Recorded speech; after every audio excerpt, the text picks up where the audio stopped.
Dan, you heard all of the press conferences and the Browns' reaction. What stood out to you, especially about Kevin Stefanski and his reaction to the three guys with SEC ties that the Browns selected today on the defensive side of the ball?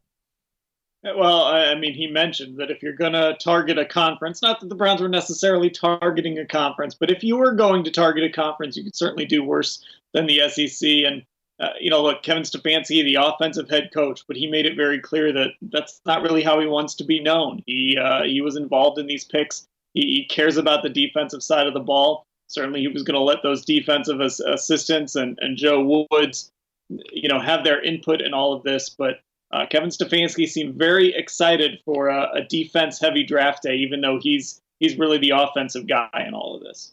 I'm wondering, the way they were forced into having the draft physically, you don't have hangers-on in the war room. You don't have the owners hanging around.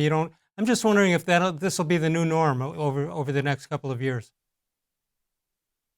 That's actually a really interesting point, that you just don't have people who can walk in and out of that room over the course of a night. And I don't know about you guys, but I've kind of enjoyed watching this draft and sort of observing it with, smaller groups of people at the players' homes, and of course the coaches and scouting staffs all in different places. And they probably don't enjoy that. They probably all want to be together in one room, but I've kind of enjoyed how the virtual draft has played out, and I thought tonight it was a little sharper than it was last night from a broadcast standpoint. It's been really interesting to watch. What about your reaction? I asked you what Kevin Stefanski said. You're a guy that's covered this team and has seen a lot of Browns football, which, I tip my hat to you for that over the past several years. What's your reaction to the guys they took on the defensive side of the ball today? I'm not surprised it was a defense-heavy day. It's sort of what I expected. I thought maybe they could sneak a wide receiver in, or, I keep pounding that drum for maybe taking a tight end at some point, but they did go defense-heavy, obviously. I liked the Delpit pick. He's a guy that I thought they would maybe take at number 41 to begin with. They trade down. They get that fifth-round pick they didn't have back, so now they have that tomorrow, and they get a really good player.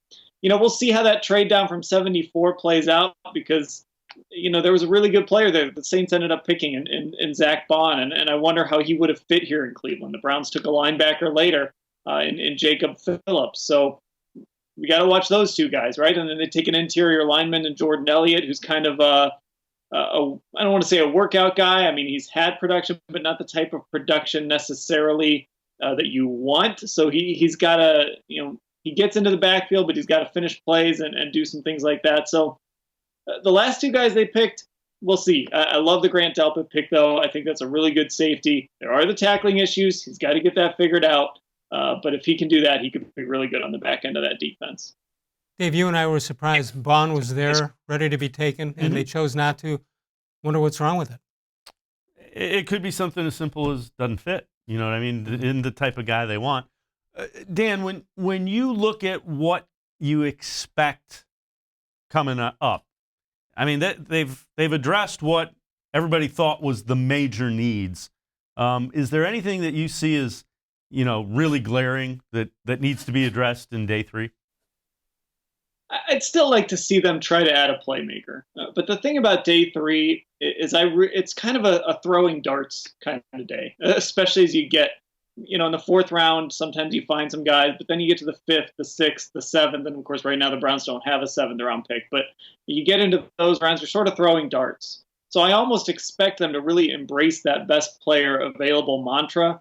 And even if it seems like a little bit of a weird pick, or, hey, they're already okay at this position, they might just take a guy because he's there and because you can never have enough talent. And you're really just taking flyers on guys on day three. But if you are looking at specific positions, I still think there's room for a playmaker here. Some kind of wide receiver. I think there's still some guys on this board in this really deep wide receiver class that could help this football team. I know the Browns signed a kick returner, but is there any kick returner out there in the next two rounds? I think any playmaker they would take, like a wide receiver, would almost have to be able to play special teams to some degree.